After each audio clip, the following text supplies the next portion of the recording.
So, the first thing I want to talk about is that most likely because there's a quiz tomorrow, I don't know, it's definitely possible that we are behind. But the other group which I teach, Group I, they have covered all the materials. So you can probably, after this class, go watch their videos for what we are supposed to start looking at, because I believe we were supposed to start looking at from last week.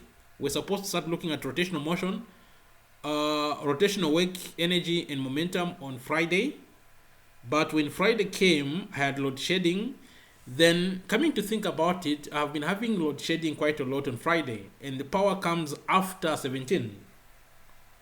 So the power comes between 17 and 17:30, somewhere around 17:20. So by the time 17:20, mostly people tried to log on, then I wasn't around.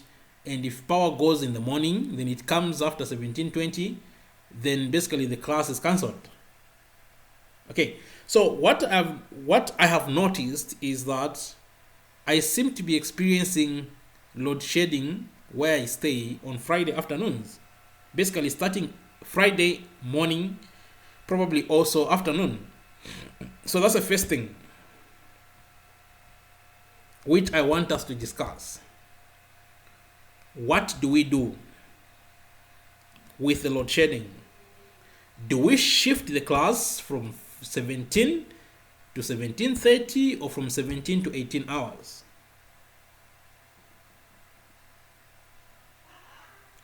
What do people want to do? Because we need to have a class, and because we have been missing the Friday class, as you can see, we have not managed to we have not managed to cover the material which we need to cover. So what do you suggest we do? The Friday class, I think 17:30, sir. we shift it We can 7 make it 7 hours. because sometimes also whether it's 17:30, maybe the power might come at 17:30, maybe it might not come at 17:30. So you have to think carefully about whether we can shift the class from 17 hours to 17:30, or we just shift the class from 17 hours to 18 hours. 18 hours is fine, sir. So do we agree to shift the class from 17 hours to 18 hours? Yeah, that's fine. Yes, sir. 18 hours is fine. Okay, so please communicate with your friends that officially the 17 hours class Friday is going to be shifted to 18 hours, so we can learn from 18 to 19. Hopefully by then power would have come back. So let's see how we're going to fare. So I'm going to make adjustments. I will also need to basically change all the links so that I can use the university email address. That's the communication we received last week after the Moodle was being upgraded. So the university wants us to use the university email addresses when it comes to setting up the classes. So the links will be modified, and also our class tomorrow from 17, it will be modified so that it can start at 18. Are we clear? So if you've got old links, most likely starting next week, all the links are going to change. Okay, so you have to keep on going into Moodle, then you click on the appropriate link. So if you had saved your link somewhere else, there's going to be some changes. Those other links might not be able to work, or you might find yourself in a class where no one is admitting you. Okay, so that's the first thing which I wanted to talk about. The other thing is you have to pay close attention to what time the quiz is. So you literally have to go into Moodle and see every time there's a quiz, what time does the quiz start, what time does the quiz end. So you have to always check. Last week, some people tried to attempt the quiz around 18 hours, but then I was told that the quiz finished at 14. The quiz which is supposed to do tomorrow is supposed to finish at 15 hours. So I checked in the morning. So you always have to check. And also, Moodle has been updated, but it has been upgraded to something which looks a bit different. but that's fine. We can all figure out. We'll try to make things work, kind of like rearrange things and stuff like that. Okay, so let me look at what you're supposed to do.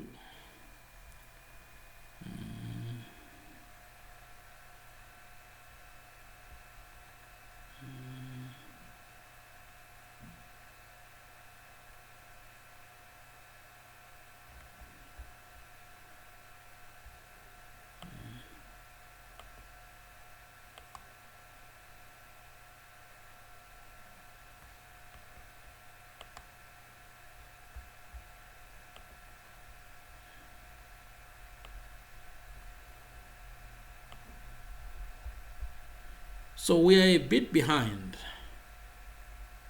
I don't know how we're going to rectify this.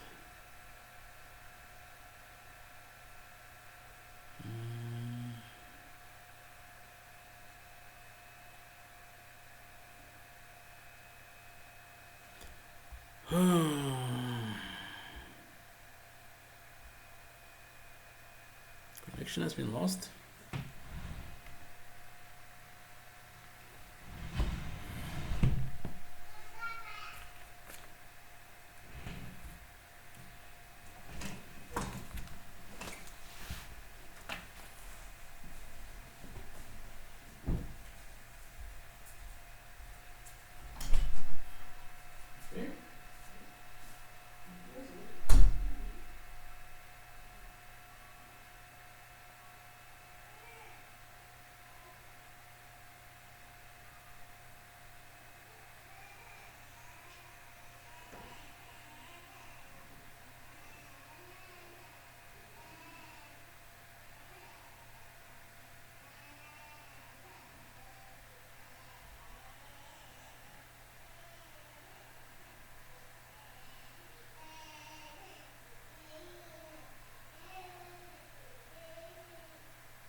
Network was.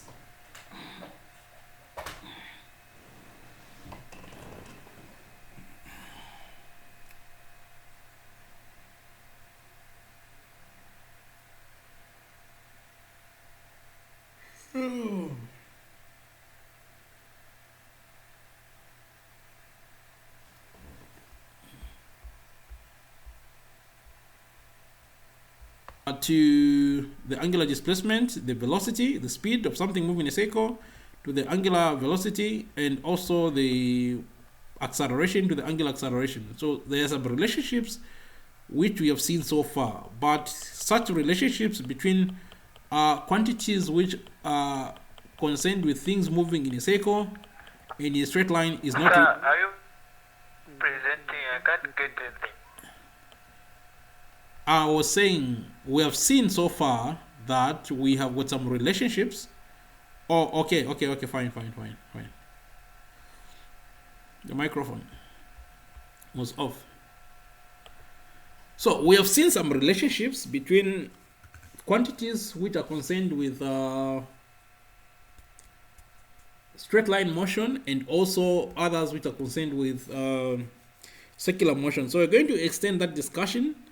And we're going to bring in other physical quantities. For example, we have got force, we have mass, we have got momentum, we looked at weight, we looked at energy, and also what else? We looked at power.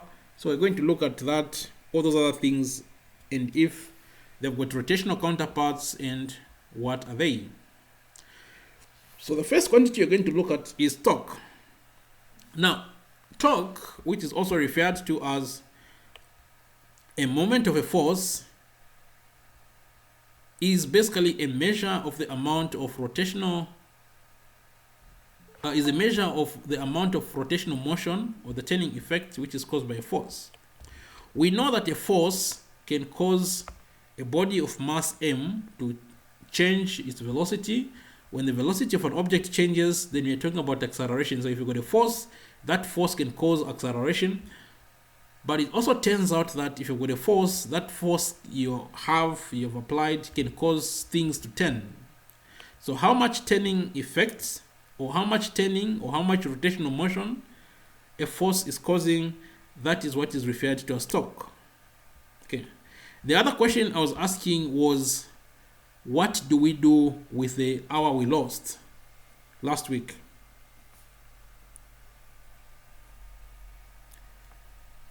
Do we arrange for a makeup class? Because next week we need to get rid of this rotational motion thing this week. Next week, everything is going to be new stuff. We're going to be talking about, I think, equilibrium. So next week, everybody's supposed to start a new topic. So I wouldn't advise that we still hang behind. Can we organize a makeup class? Or can we have an extended class today and tomorrow?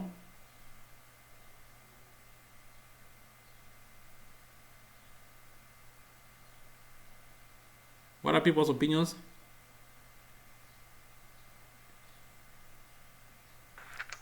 What of today, sir?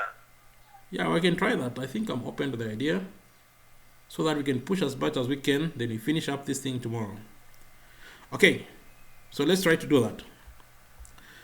So like I was saying, in a straight line, when you've got a force, this force from Newton's second law of motion, F is equals to ma. A force will cause an object of mass m to have an acceleration. But acceleration is not the only thing which a force is known for causing.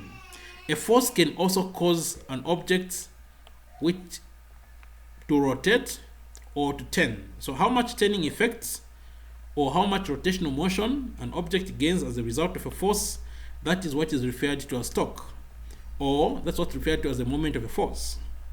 Now, torque is the rotational counterpart of force. So when you have an object moving in a straight line, you talk about force, and force causes the velocity of an object to change. When you have got an object which is undergoing rotational motion, you talk about torque, and torque is what causes an object to turn faster and faster and faster. So basically, torque is what causes change in rotational motion or angular acceleration. Okay, so in a straight line, when you're talking about straight line motion, what causes the motion to change, what causes the velocity to change, that's what we refer to as force. When you're talking about rotational motion, what causes an object moving in a circle or an object spinning on its own axis to spin faster and faster, that is what we refer to as torque.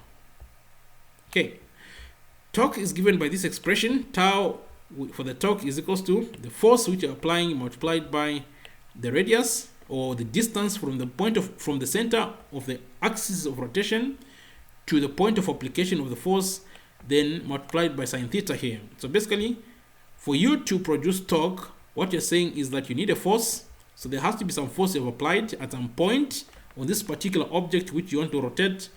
Then from the center of rotation to where you've applied the force, there has to be a distance. This is what's called r. R is basically the radius or the distance between the axis of the pivot of the object or the axis of rotation to where the force is being applied. And then theta is the angle between this r and the f. So there's a diagram to help us have a good understanding of what we're talking about here. So here what you have is an axis of rotation here. Then you're applying a force at this particular point. So this distance from the axis of rotation to the point of application of the force, this is what we are calling r. Okay, then the angle between this red arrow and this black line, the angle between there, that's our theta. That's the same angle which you have here. Are we clear? The reason is because you can get this force, if you're applying it at this particular point, you can get this force, you lift it, you can put it here. Since it has got the same size and the direction is the same, then you have this angle which is being made. But this angle which you have here is the same angle which you have down here, up here. Are we clear?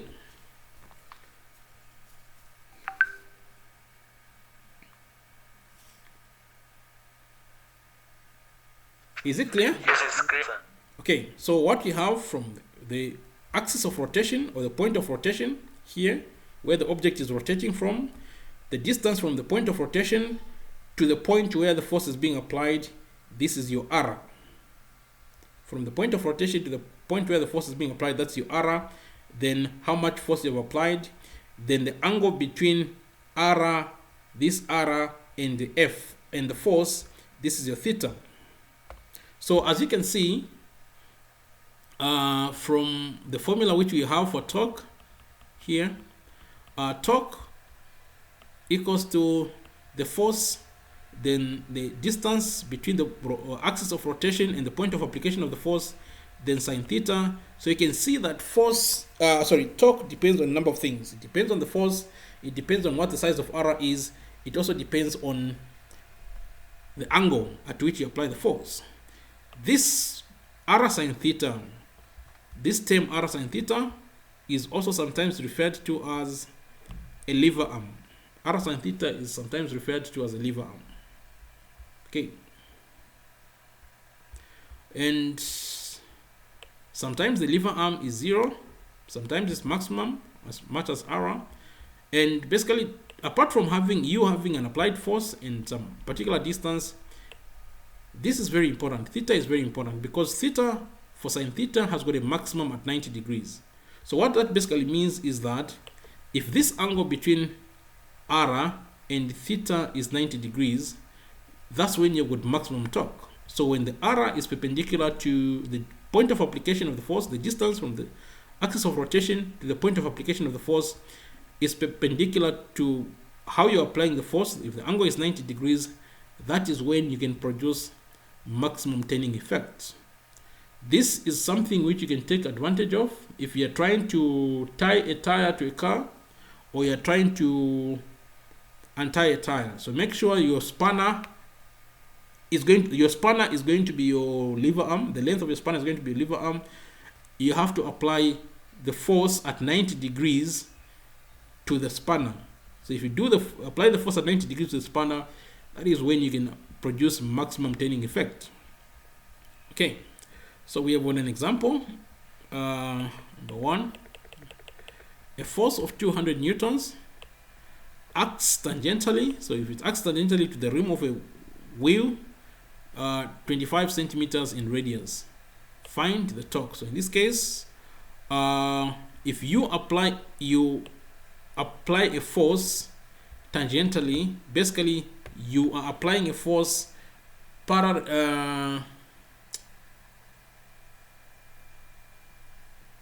at 90 degrees to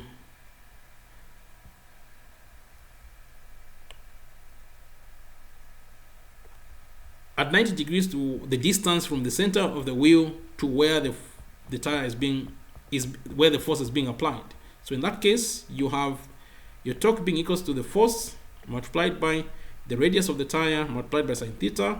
Since the force is acting tangentially, then this angle theta is going to be equals to 90 degrees. So basically, this angle here, if you imagine you're the tire, then you apply a force tangentially. As the tire is circular, then you apply a force at a tangent to the tire. Okay, then the angle between this R and your force you're applying is going to be equals to 90 degrees. So your theta is going to be 90 degrees, and your R in that case is just going to be the radius of the tire. Then your force is your 200 newtons. Your R is going to be the radius of the tire, which is 25 centimeters, which you can change into meters. Then the angle theta is going to be 90 degrees. So in such a case, you can work out what your torque is going to be. So your torque in this case, how much turning effect is going to be produced, is going to be equals to 200 newtons multiplied by 0.25 times sine 90 degrees, which is just going to give you a torque which is equals to 50 Newton meter. Are we clear with torque and what it is?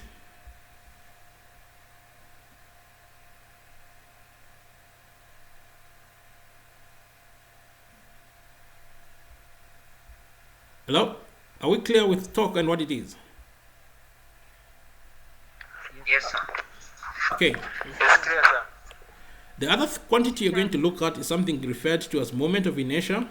Now, moment of inertia, you have to understand what inertia is. Inertia is resistance which an object offers due to change in something. For example, when we talk about an object which is moving in a straight line, when an object moves in a straight line, it has resistance it offers to change in its position or its velocity. So if you've got an object moving in a straight line, the inertia which this particular object offers, that is what we call the mass of the object. The mass of an object is a measure of the inertia of the object. Are we clear? Mass, the mass of an object is a measure of the inertia of an object. Okay. Now, when we talk about mass, we talk about mass in terms of things or objects which are moving in straight lines. If an object is moving in a straight line, then we talk about the mass of an object. However, if an object is not moving in a straight line, if an object is moving in a circle, or if an object is rotating on its own axis, we do not talk about mass when you talk about inertia. When you talk about the inertia of an object which is moving in a circle, or when you talk about the inertia of an object which is rotating on its own axis, we talk about moment of inertia. Are we clear? The same way force is related to an object moving in a straight line, then torque is related to an object which is turning in a circle. Mass is concerned with objects moving in straight lines. So when an object is moving in a straight line, the amount of inertia it has, that is what we call mass. When an object is rotating in a circle, is moving in a circle, or when an object is rotating about its axis, the amount of inertia it has, that is what is referred to as the moment of inertia. Is it clear? Yes, sir. In other words, what I'm trying to say is that moment of inertia is the mass of an object which is rotating. Sir, Yes. so what is the relationship between the mass and the inertia? So what happens? They are related. Talk about There is a relation. Yeah, that's what you're trying to come up with. Basically, these relationships have been, they are there, and they basically depend on how things have been arranged, and also on the shape of the object.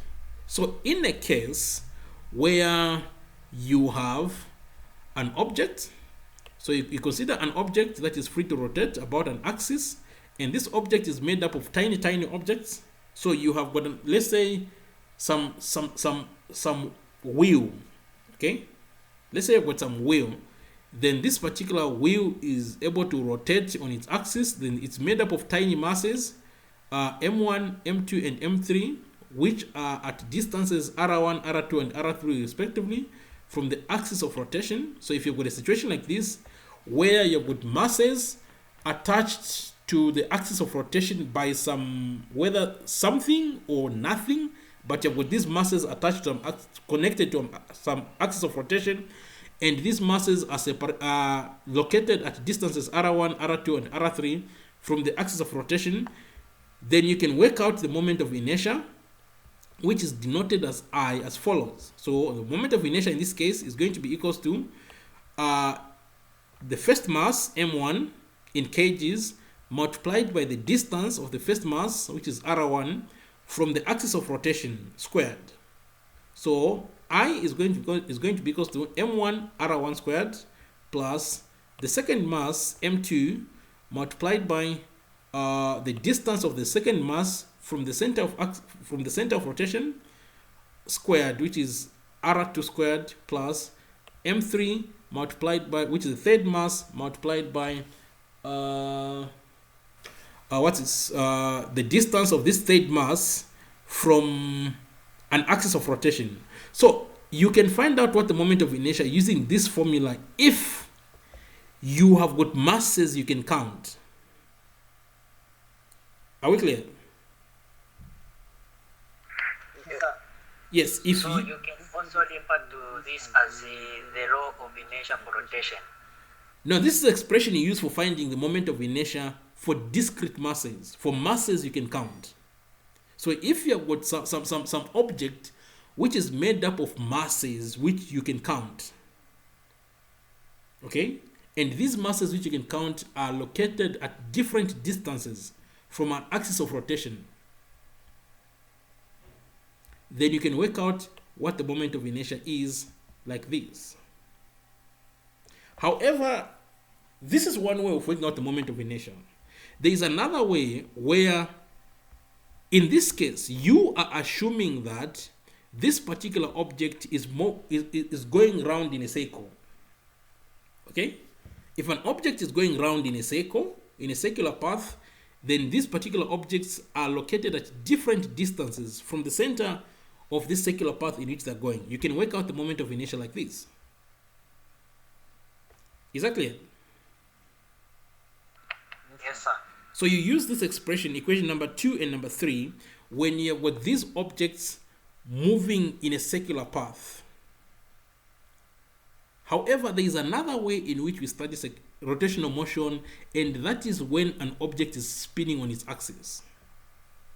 When you've got an object rotating or spinning on its axis, when you have an object or an object which is rotating on its own axis, the moment of inertia is worked out in a different way.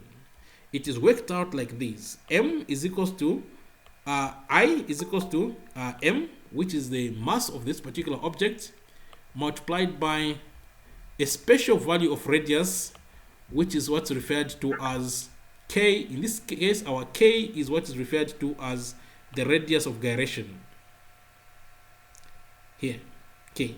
So if you have got an object which is rotating or spinning on its own axis, like the way our planet spins on its axis, that's why we end up having day and night, because our planet spins on its axis, then in that case, the moment of inertia I is going to be given by the mass of the object times this special radius or this special distance K. Now this special distance K is basically the average distance of all the particles which make up this particular object from the axis of rotation. So in the case of our planet, basically it is the average distance of all the atoms which make up our planet from the center of the Earth. Now you realize that different things are located at different distances. So it's not kind of a straightforward thing to work out, but people have worked it out using mathematics. So what the other thing I want to point out, apart from having M here, this radius K, which is called the radius of gyration, it depends on the shape of the object which is rotating on its axis. So different shapes have got different radiuses of gyration. Are we clear? As we are going to see, different shapes have got different radiuses of gyration. So with this bit, so if you have got masses moving in a circular path at different radiuses from the center of rotation, you work out your moment of inertia as shown in equation number 2 and equation number 3. If you have an object which is spinning on its own axis, an object with mass m spinning on its own axis, then you assume that you know this particular quantity, this K, which is what's called the radius of gyration. Then you can also work out what your moment of inertia is going to be. Your moment of inertia is going to be equal to the mass of the object multiplied by K squared, where K is the radius of gyration. The radius of gyration, which is denoted K, is the distance of a point mass, the distance of a point mass from the axis of rotation if the point mass has the moment of inertia. Basically, I like to kind of, in simpler terms, just say the average distance of particles which make up this particular object from the center of rotation. So for different shapes, our K depends on what the shape of the object is. So for example, if you have here, if you are with a hoop with mass M, the radius of gyration is going to be different. If you've got a disk like this, a solid disk or uniform disk, the radius of gyration here is going to be different. So if you've got this thing going around, rotating about its axis, like in the case of a wheel, a tire, the radius of gyration is going to be different. If you've got a disk like this, the radius of gyration is going to be different. If you've got a rod which is rotating, then in this case, again, the radius of gyration is going to be different. If you've got a rectangular block like this, in this case, the radius of gyration is going to be different. And if you've got a uniform sphere like this, the radius of gyration is going to be different. The actual formulas for finding moment of inertias for these different shapes are available. Engineers and scientists, physics people have worked this out. So the only thing you need to do is to be aware of what the shape is. For a particular shape, for a hoop or a hollow cylinder, the moment of inertia is given this way. I is equals to m r squared, where you multiply the mass of this particular object times r, which is the radius. For a uniform disk, like this one, for a uniform disk like this one, or a cylinder, then the moment of inertia I is going to be equals to half m r squared. Now remember, these are objects which are spinning. In all these cases, the moment of inertia is also given by this. It's always also given by this. I is equals to mk squared. So you can find out what the k is. Are we clear? If something is spinning, the moment of inertia is always given by this. I is equals to mk squared. So if, for example, for a hoop, the moment of inertia for this thing here, for a hoop, this thing here, the moment of inertia is given by this expression here. I is equals to m r squared.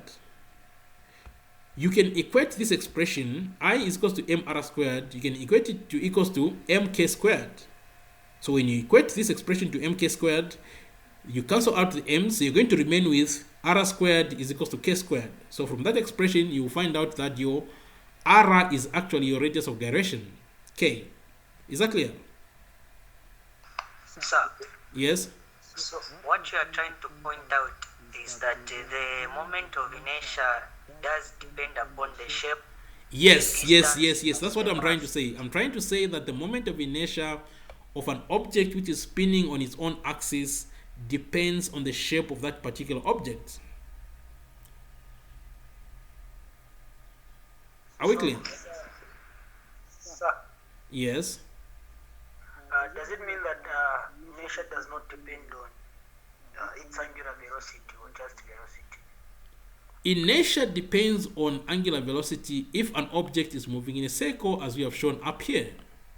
If the object is moving in circular paths, like you have shown up here, then the inertia is going to depend on... It doesn't depend on velocity. It depends on the mass of the object multiplied by the distance from the center of rotation. If the object is moving in a circle, okay? So what is the effect? Let's say, what is the effect to the inertia if you reduce the radius of the object or the shape of the substance that is undergoing a rotational motion? It depends on what kind of rotational motion you're talking about. Is it spinning or is it moving in a circle? Which one is it? Yeah, I'm talking about inertia. Is it going to increase or reduce if you reduce the radius? If you reduce, which radius are you reducing? Because remember, you have to be very specific about what kind of motion you're talking about. Is it an object which is moving in a circle, or is an object which is just spinning on its axis? Because you can have an object which is not moving in a circle, but it's just spinning on its axis, like our planet, right? So our planet does two things. It moves in something which looks like a circle around the sun, but it also spins. So there are two kinds of rotational motions which I'm talking about here. There's one where an object moves in a circle. If an object moves in a circle, you could have inertia, which is given by this bit. But you could also have inertia, which is given by the fact that an object is spinning. So which kind of motion or which kind of inertia are you trying to talk about? Inertia from an object which is spinning, or inertia from an object which is moving in a circle?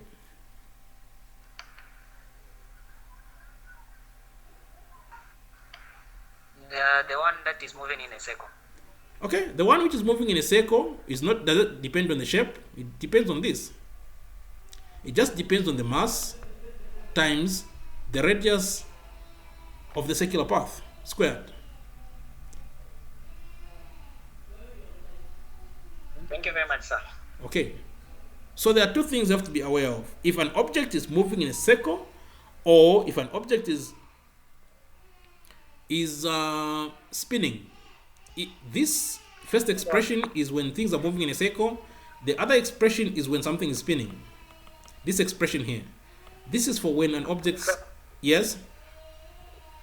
Sir, I'm not yet quite clear on why inertia does not depend on angular velocity. Because you're saying that it's moving.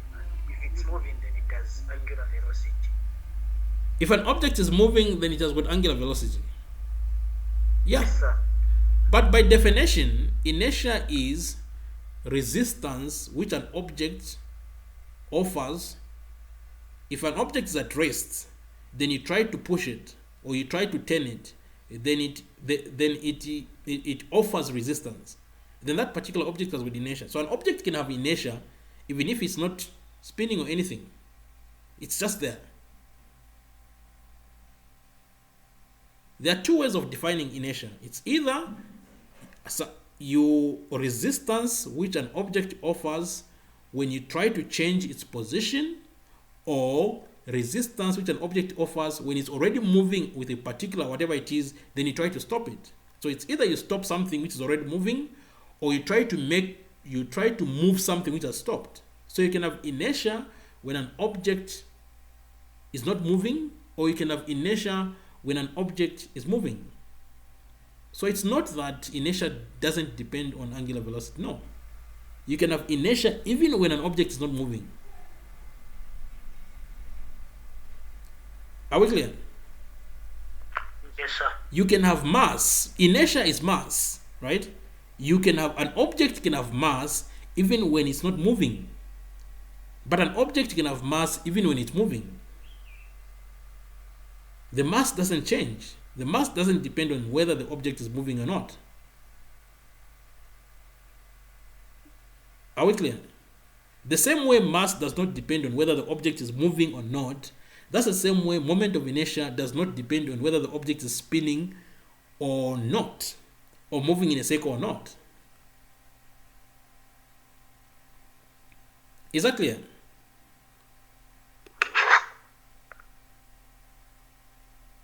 Any other question? Yes. Yes, sir. It's clear. Okay. Okay. So for a hoop, like we have seen, the moment of inertia I is equals to the mass of the object multiplied by the radius squared. For a disk or for a cylinder, the moment of inertia is found the same way. That is equal to half multiplied by mass of the object, then r squared. So this mass, this half times r squared, that's what equals to k squared for a uniform disk or a cylinder. For a rod, your moment of inertia I is equals to half 1 over 12 the mass of the object, then the length of the rod squared. So in our case here, for the rod, this 1 over 12, then multiplied by L squared, This is what gives you a k squared. So you can find out what k is. For a uniform rectangular block, the moment of inertia I is equals to 1 over 12. There's supposed to be an m here. There's an m which is missing. M multiplied by this thing which I have in brackets here. A squared plus b squared. So it's supposed to be 1 over 12 m, then a squared plus b squared. So that you can get your k squared as equals to half 1 over 12, then this bit here. So there's an m which is missing here.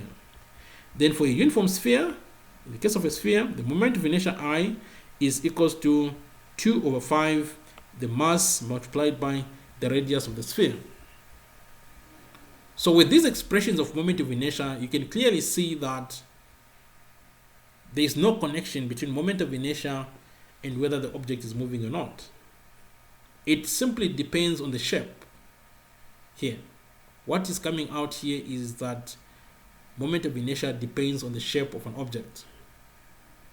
Of course, mass is important, but more important than mass is the shape of that particular object. Is that clear? Yes, sir. All right. Let's look at some examples of how we use this information. Okay. Sir, I've got a question. Yes, go ahead. Yes, sir. Does it mean that the inertia is constant? For example, for instance, an object that is moving. Yeah, the inertia is constant. Yes.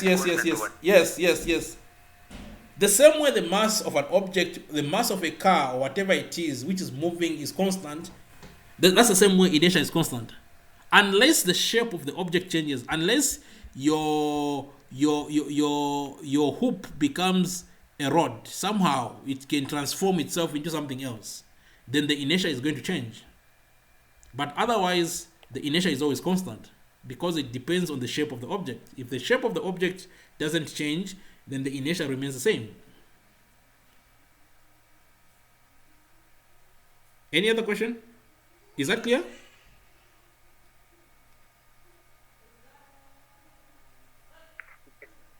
Yes, it's clear, sir. Okay, fine. Yeah, these are questions which this is the kind of understanding you're supposed to have, because you have to remember that your tests and quizzes are working out your understanding.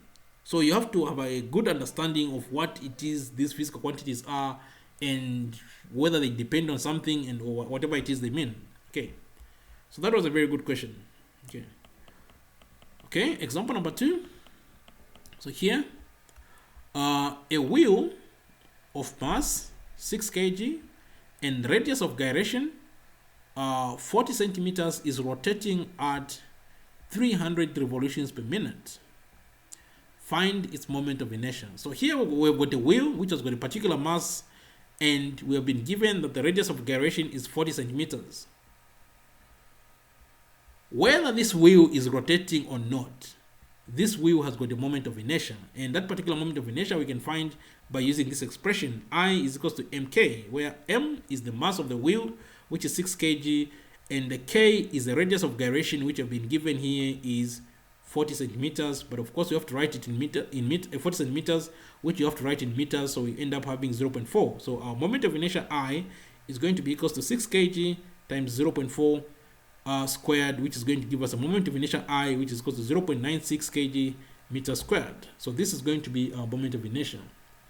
There is no connection. It doesn't depend on whether the wheel is rotating or not. There is still going to be moment of inertia, because this particular object has got a certain shape, and that particular shape which it has means that it needs to have a certain radius of gyration. Are we clear? Yes, sir, it's clear. Okay. Example number 2. Okay. The other thing which I want to bring to your attention is the relationship which we have for Newton's second law. This F is equals to ma. This is Newton's second law for an object which is moving in a straight line. When an object is moving in a straight line, an object with mass m is moving in a straight line, then this particular object, the velocity of this particular object changes. when the velocity of the object changes, then we say that the object is accelerating. The relationship between the mass of the object, the acceleration of this particular object, and the force which causes the acceleration F is what we have here. F is equal to ma. Newton's second law of motion gives you the connection between a resultant force, the mass of the object, and how much acceleration this particular object is going to undergo as a result of this force F acting on this object. This is for a straight line motion. It also turns out eventually, as we are going to show later in this lesson, that you can have this expression F is equals to ma in a rotational way. Now, if something is going to rotate, and if we are going to talk about Newton's second law of motion, so we're talking about acceleration. You have got an object which is going to be rotating or spinning, so it means that we need to talk about mass. If the object is rotating or spinning, the mass of that particular object is going to become the moment of inertia, I. The acceleration of that particular object will become our angular acceleration, and the force which would naturally cause the acceleration is what's going to become the torque. So this expression which we have here, tau is equals to moment of inertia multiplied by alpha, is very important. Equation number 6.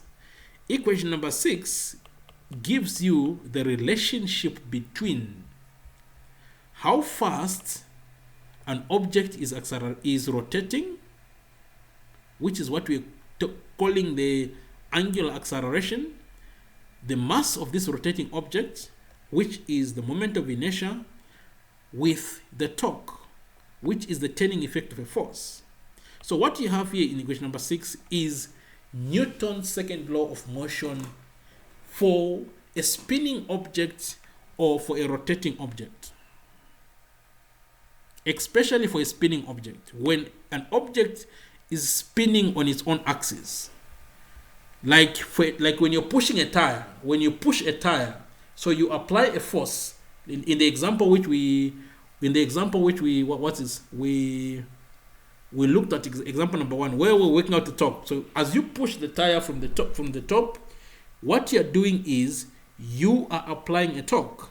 When you apply the torque, the amount of acceleration which that tire is going to undergo depends on that the tire also has got something called moment of inertia, because the tire has got a certain mass and it also has a certain shape. So this is a relationship between how much torque you need to cause a certain acceleration for a particular object with a certain moment of inertia.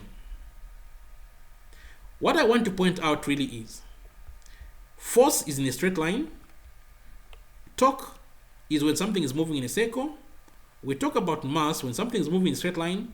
When an object is rotating or spinning, we talk about moment of inertia. We talk about acceleration when something is moving in a straight line. And we talk about angular acceleration when something is spinning or it's moving in a circle. So if you know this expression, you can just change this expression to this. In place of F, you put the torque. In place of the mass, you put the moment of inertia. In place of A, you put alpha. But of course, we're going to come up with this expression later, probably by tomorrow. Are we clear on how torque is related to moment of inertia and, more importantly, to angular acceleration?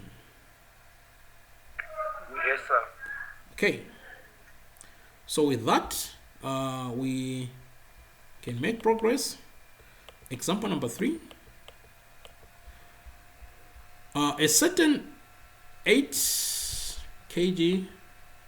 Okay. I was just trying to check if there were some people who are trying to get metered. There's no one. It's okay. So a certain 8 kg wheel has a radius of gyration 25 centimeters. What is its moment of inertia? That's the first thing. So from this mass 8 kg and our radius of gyration, we should be able to find what the moment of inertia is. What is the mass of this rotating object in terms of rotational motion? The other question is, how large a torque is required to give it an acceleration of 3 radians per second squared? So this is the angular acceleration. So if you know the moment of inertia, then you should be able to work out the torque using this expression which is we have up here. So if you find the moment of inertia, then you've been given the acceleration, then you should be able to find the torque. Okay. So our moment of inertia, we know every time if something is spinning, we can work out its moment of inertia using this expression. I is equal to mk squared. So m is the mass of the object, which is 8 kg. Then k is the radius of gyration. In this case, our radius of gyration is 25 centimeters. This 25 centimeters in meters is 0.25 meters. So we end up having moment of inertia I is equals to 8 kgs times 0.25 squared, like that. So we end up having a moment of inertia I equals to what we have here. I, moment of inertia, is going to be 0.5 kgs meter squared. So this is going to be our moment of inertia. We want to work out the torque. Tau, torque is going to be equal to moment of inertia multiplied by the angular acceleration. So in our case here, we're going to end up with this bit here. Torque is going to be equal to 0.5 kgs meters squared multiplied by 3 radians per second squared, and we're going to end up with our torque, which is going to be equal to 1.5 Newton meter.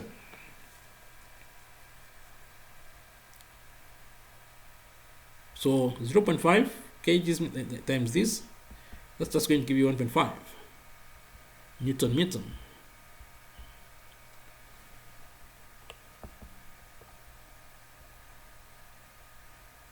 Are we clear? Yes, sir. Okay, so that's how you would use Newton's second law of motion for an object which is spinning on its own axis or undergoing rotational motion to find out what the torque is supposed to be. Again, there's another example. Example number 4.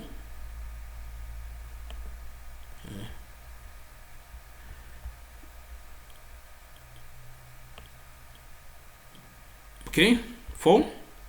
Determine the constant torque that must be applied to a 50 kg flywheel with a radius of gyration 40 centimeters to give it an angular velocity of 300 rpm in 10 seconds from rest.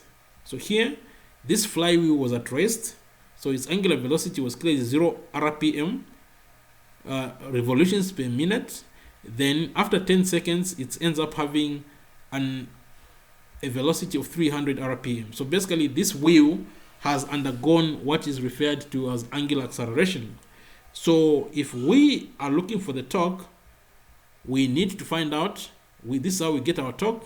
Torque is going to be equal to the moment of inertia multiplied by whatever the acceleration is.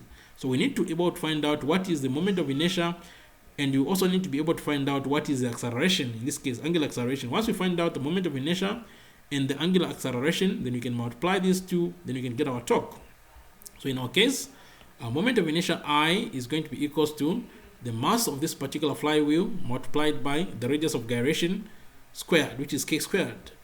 Our mass is 50 kgs. That's what you're told. The mass of the flywheel is 50 kgs, and the radius of gyration you've been given is 40 centimeters. So in this case, you're going to end up with I is equals to 50 kgs multiplied by 0.40. This thing is supposed to be squared, so there's a squared missing here. So when you do that, 50 times this 0.40 squared, you're going to end up with your I equals to 8 kg meter squared. So there's a squared which is missing here. You put in your notes, you put a squared somewhere there. So you end up with this. You end up with 8 kgs meter squared. So this is your moment of inertia. Now we know that this wheel starts from rest. So the angular velocity when it starts from rest is 0 rpm, and then after 10 seconds it ends up having 300 rpm. So we can find out what the acceleration is. Alpha is going to be equals to the final angular velocity minus the initial angular velocity divided by how much time it takes our wheel to move from initial to final. Our initial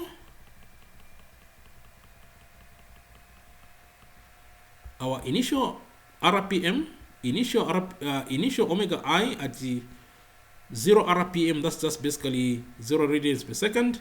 Then after 10 seconds, we end up having omega F, which is equals to 300 RPMs. So here we convert our 300 RPMs, which is our angular velocity in the revolutions per minute, to radians per second. So we end up having 300 revolutions per minute here. So we go 300 divided by 1 minute multiplied by 2 pi radians divided by 1 revolution.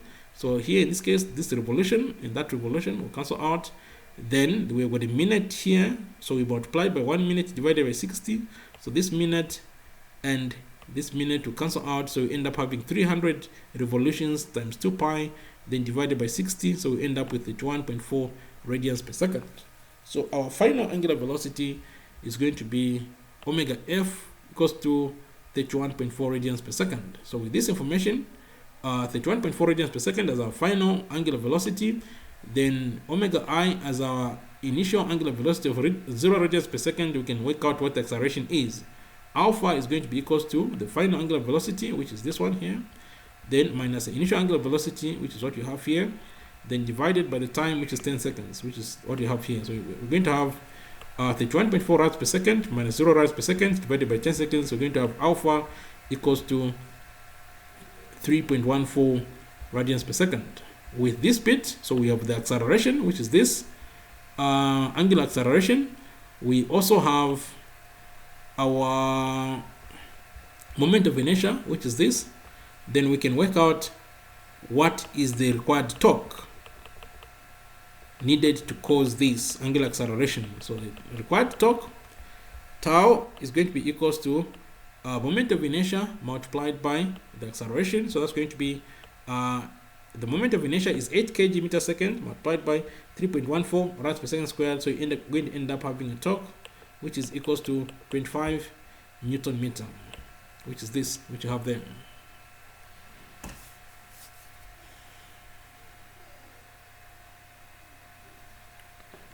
Is that clear?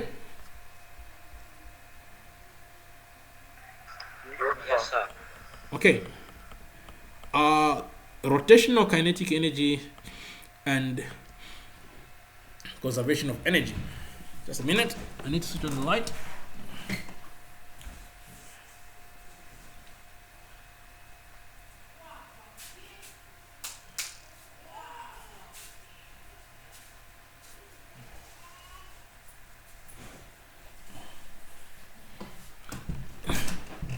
Okay, now the same way you have an object moving, when you have an object moving in a straight line, you've got an object of mass m moving with velocity v in a straight line. Such an object, as you are aware by now, has got a form of energy referred to as kinetic energy. And the kinetic energy of this particular object, Ke, is equals to half mv squared. Basically, by definition, kinetic energy refers to the energy which a body has as a result of its motion. Okay, so every time you've got an object which is moving, which is experiencing motion, which is undergoing motion, there is energy associated with that particular object. However, as you have seen in this class, there is also another kind of motion which an object can undergo. For example, an object can spin on its own axis. So when you have got an object which is spinning on its own axis, this particular object spinning on its own axis is undergoing rotational motion. Since kinetic energy is energy which an object has due to the fact that this particular object is moving, it is experiencing motion, there is no difference between the motion which an object has when it's moving in a straight line and the motion which an object has when it is spinning on its own axis. So there is kinetic energy associated with an object which is spinning on its axis. So there are two types of kinetic energies. There is kinetic energy which an object has when it's moving in a straight line, but there's also kinetic energy which an object has when it is spinning on its axis. The kinetic energy an object has when it's moving in a straight line, that is what is referred to as translational kinetic energy. Sometimes, most specifically, we denote it as KET, T for translational.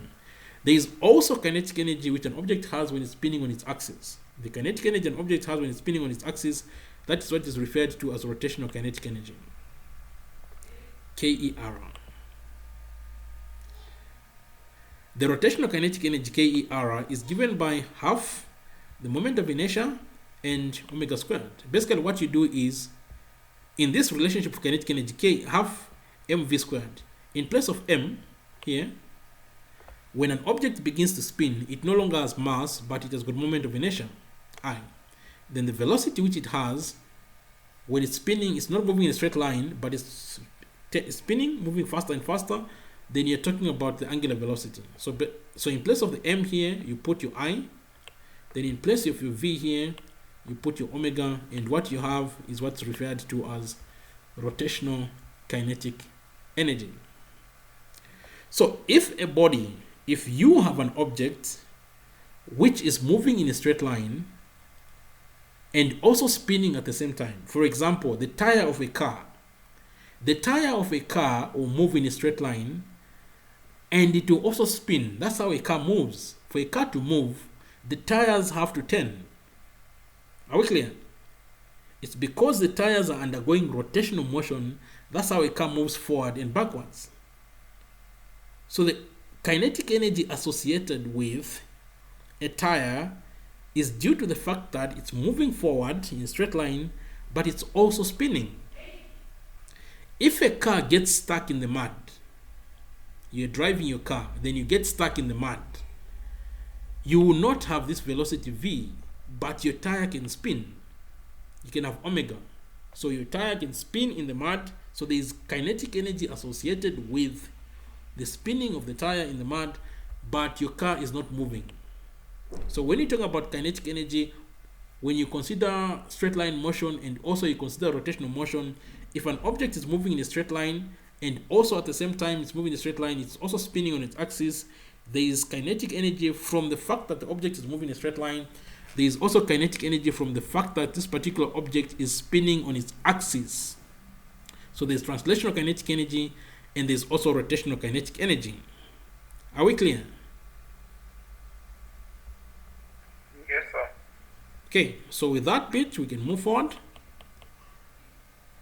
So basically, the total kinetic energy, if you're going to talk about how much kinetic energy is there, the total kinetic energy is a sum of the translational kinetic energy and the rotational kinetic energy. So you can express the total kinetic energy to be equals to m half mv squared plus half I omega squared. So this is how much your total kinetic energy is going to be. There are certain things we know about kinetic energy. For example, if you remember when we were looking at work, energy, and power, there was something called the work energy theorem. Now, the work energy theorem said that the amount of work you do is equal to, if you do work on an object which is on a flat surface, if you perform work on an object which is on a flat surface, the amount of work you do is equal to the change in kinetic energy. Okay? There is also the other bit, when we're talking about conservation of energy, where we said the change in kinetic energy plus the change in gravitational potential energy is equals to 0. So after you work out whatever the kinetic energy is, the total kinetic energy, this total kinetic energy can be changed to other forms of energy, for example, gravitational potential energy, as we are going to see in some of the examples we have, or it can show up as you can perform work, then this work can show up as kinetic energy, but it can show up as kinetic energy either as translational or as rotational, as some of the examples which we are about to look at are about to show. Are there any questions? Sir. Yes? Does it mean that when you have more inertia, then you also have more kinetic energy? From what you are looking at here, what you're asking is that, does it mean that when you've got more mass, then you can have more kinetic energy? The answer is yes. The same thing applies. If you've got more inertia, then you're going to have more kinetic energy. But the contribution of mass, since the mass doesn't change, if you've got or inertia, it's fixed. The contribution of inertia is fixed because kinetic energy depends on whether the object is moving or not. So the contribution of kinetic energy, it doesn't necessarily mean, let me just say this, it does not necessarily mean that when you've got more inertia, you're going to have more kinetic energy. What if the angular velocity is 0? What if the object is not rotating? Yes, it has got more inertia, but if it's not rotating, then you don't have kinetic energy. The same thing which we have here. You can have got more mass, but if the velocity of your object is 0, your object is not moving, it's at rest, then you can't have kinetic energy. So basically, it does not necessarily, having more mass does not necessarily translate into saying that you've got more kinetic energy. Is it clear?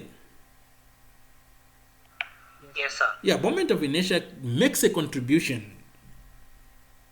If an object is spinning, the more moment of inertia, the more mass you're likely to have. But it's not always the case, because an object can have moment of inertia, but if it's not spinning, then you can't have kinetic energy.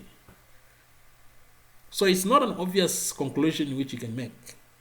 But if something has got a certain velocity, then if it's moving, whether it's rotating or it's moving in a straight line, then definitely it has got kinetic energy.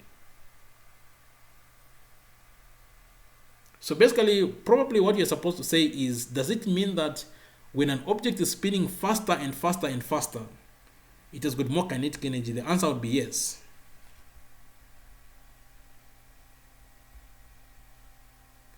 Okay. Any other question before we proceed? Please ask your questions. What we need is understanding of what we are talking about, because your quizzes, as you are aware, they are multiple choice quizzes, and there's all these things which you look very confusing. So you have to have a very good understanding of what is being talked about. Sir. Yes.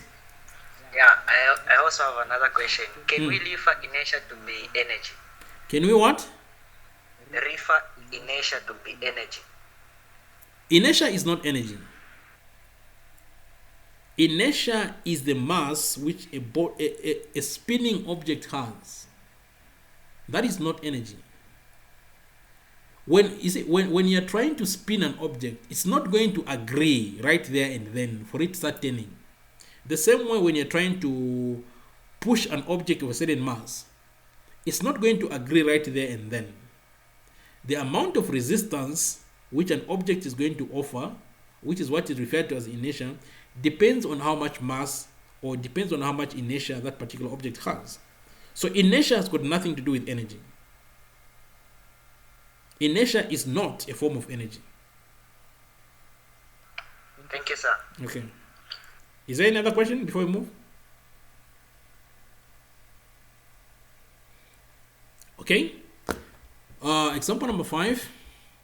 A wheel of mass 6 kg and radius of gyration 40 centimeters is rotating at 300 rpm. Find its rotational kinetic energy. So if you've got a wheel, a mass, in this case 6 kg with radius of gyration 40 centimeters, we can find its moment of inertia, and since it's rotating at 300 rpm, it's also possible for us to work out what the kinetic energy is going to be. So in this case, KER, the kinetic energy is going to be equal to half the moment of inertia, then omega squared. So we need to, from this bit, from the mass 6 kg and the radius of gyration 40 centimeters, we need to find our moment of inertia. So our mass is 6 kg and our radius of gyration, we've been told that's 40. K is 0.4 meters. So you can work out the moment of inertia. The moment of inertia I is going to be equal to mk squared. So in that case, we are going to have Moment of inertia I is equals to 6 kg times 40 meters squared, and that's going to give us moment of inertia I is equals to 0.96 kgs meter squared. So this is our moment of inertia I. Then next we have the velocity. We have the velocity in revolutions per minute. So our omega is 300 rpm. So this 300 rpm, we need to change it into radians per second. That's going to be 300 revolutions per minute times, that would be 300 revolutions divided by 1 minute times 2 pi radians divided by 1 revolution. So this revolution is going to cancel out this revolution. Then this minute is going to cancel out that minute. So we multiply by times 1 minute over 6 seconds. So this minute is going to cancel out this minute. So we're going to have 300 times 2 pi, then the whole thing divided by 60. So we're going to end up with 31.4 radians per second. So this is how much our angular velocity is. So we have a moment of inertia, which is this 0.96 kg meter squared, and we have got an angular velocity which is equal to 31.4 radians per second. So with this bit, we can work out our rotational kinetic energy. Our rotational kinetic energy, KERI, is going to be equal to half moment of inertia omega squared. So that's going to be, KERI is going to be half 0.96 kgs meter squared times 31.4, the whole thing squared. So you're going to end up with KERI equals to 473.3 joules of energy. So this is going to be our rotational kinetic energy, 0.47 kilojoules. Any question on that bit? No question, sir. Okay, let's move forward. Here we've got a table.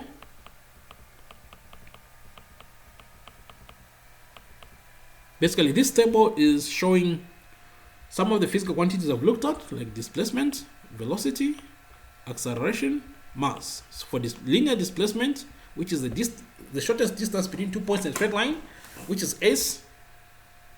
The counterpart for displacement in angular motion, when something is moving in a circle, we've got angular displacement, which is theta. For the velocity, linear velocity, v. Then when moving in a circle, we talk about angular velocity, which is omega. When you talk about acceleration, linear acceleration, a, it's in a straight line. We talk about in a circle, we talk about angular acceleration, which is alpha. When you talk about mass, is when an object is moving in a straight line. It's the amount of inertia which an object has when it's trying to move in a straight line. The symbol is m. Then when something is moving in a circle, we talk about moment of inertia. That the symbol is I. When you talk about force, force is given by this expression, F is equal to ma. When things are moving in a circle, we talk about torque. Torque is equal to the moment of inertia multiplied by acceleration. There are other physical quantities, for example, as we are going to see at the end, linear momentum. Linear momentum is a measure of how much motion is there. Okay, linear momentum measures how much motion is there by multiplying the mass of this particular object, which is moving in a straight line, times the velocity of this particular object. So when you multiply the mass times the velocity, what you get is P, which is a linear momentum. Linear momentum tells you how much motion is there. Okay, the circular equivalent of linear momentum is what is referred to as angular momentum. Angular momentum tells you how much rotational motion is there. So in this case, for rotational motion, for angular momentum, the symbol for angular momentum is capital L, which is this here. So capital L, so in place of P, you put your capital L there. Then in place of M, which is the mass of the object, you have got your moment of inertia. Then in place of the velocity, then you have got the angular velocity, like that. So that's your, for linear momentum, the angular counterpart is the angular momentum.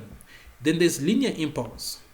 Impulse is a measure, impulse which is given by Ft, the force multiplied by the time is given, impulse which is equal to the force multiplied by the time this force is in existence. So you have got a force which causes acceleration times how long this force is present for. What you get is what is referred to as impulse, which is equal to the change in linear momentum. So impulse measures how much motion is going to be gained or how much motion is going to be lost as a result of this force F acting for a certain amount of time t. So if you've got a force F which acts on an object over a period of time t, how much motion is this particular object going to gain or lose? That is what is called impulse, the amount of motion which an object is going to gain as a result of a force F acting on an object for a period of time t. So linear impulse is when an object is moving in a straight line. When an object is moving in a circle, we talk about angular impulse, and in the case of angular impulse, we talk about angular impulse in terms of torque. So in place of force, we replace force with torque, like this. Then you multiply by t. So when you talk about angular impulse, you're saying how much rotational motion is going to be gained or lost when a particular torque acts on a spinning object for a certain amount of time. That is what's called angular impulse. Then of course, there's what you have looked at here, which is kinetic energy in a straight line. That's what is called translational kinetic energy. Translational kinetic energy is equal to half mv squared. Then you have seen that there is also what's referred to as rotational kinetic energy, which is KER. That's equal to half omega moment of inertia omega squared. Then there's also work, what we just call work. Work is when stuff is moving in a straight line. Work is basically how much energy you're going to transfer to an object when you apply a force F over a certain over a certain distance. How much energy are you going to transfer to this particular object? So when you do work, the object you're going to do work on is going to gain kinetic energy. That's why there is a so-called work energy theorem. The amount of work you do is equal to how much kinetic energy that particular object is going to gain. So there is work. That's what you have. Your work is equals to force multiplied by S. Then there's an angle, the angle between F and S. So that's going to give you how much work you're going to do, which usually turns out to be equals to, when you're using the work energy theorem, turns out to be equals to the translational kinetic energy. When you perform work, you apply a torque, then this torque causes an object to spin.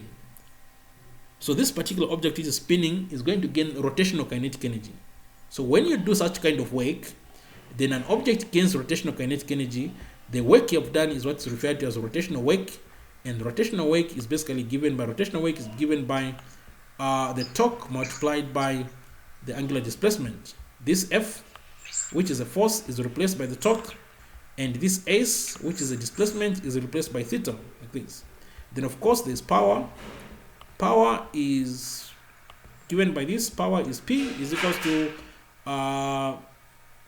there's an expression for power. I think I've seen this.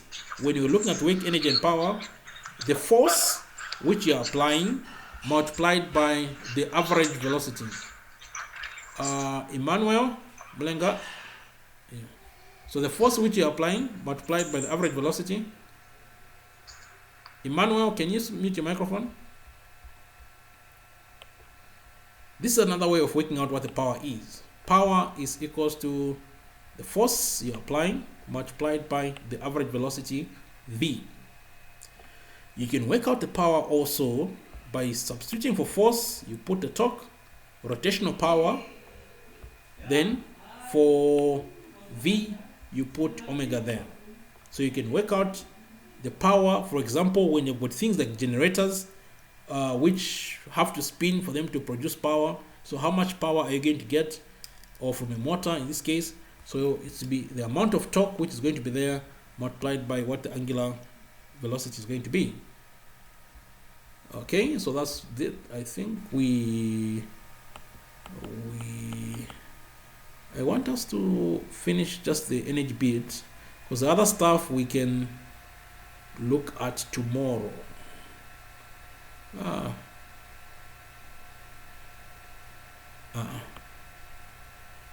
Okay, so I think whatever is left we can try to probably push tomorrow, because already, honestly speaking, I'm also hungry. I don't know about you guys. So I don't know if you can stop here a bit. Example number 6, we can continue tomorrow. What I want to encourage you guys is try to watch the videos for group I, not for group O. We have already done this stuff, and all the videos are on YouTube and also on Moodle. The links are on YouTube and Moodle.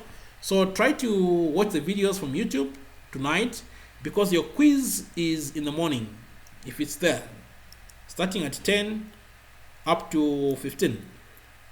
So if you can just watch the videos, I think where we are here, you just need to watch 2 videos. So if you start watching at 20 hours, you have your supper, you start watching at 20 hours, it should be done at 22, then you can sleep. Or 23, if you're too slow. Okay? So, Yes. I wanted to find out, is it going to include even conservation of momentum? Yes, it's supposed to include conservation of momentum. I was doing conservation of momentum with the group all this morning. So there's a video on YouTube on conservation of momentum. I'm going to post the link in I'm going to post the link in the Moodle, because I believe the video has finished uploading. Okay, so let's stop here. We'll continue tomorrow. So push with whatever is left tomorrow, and yeah. Okay, so let's. Thank you very much, sir. All right, cheers. Yes. Good night, sir. Okay, good. See you tomorrow. Okay, good. See you tomorrow.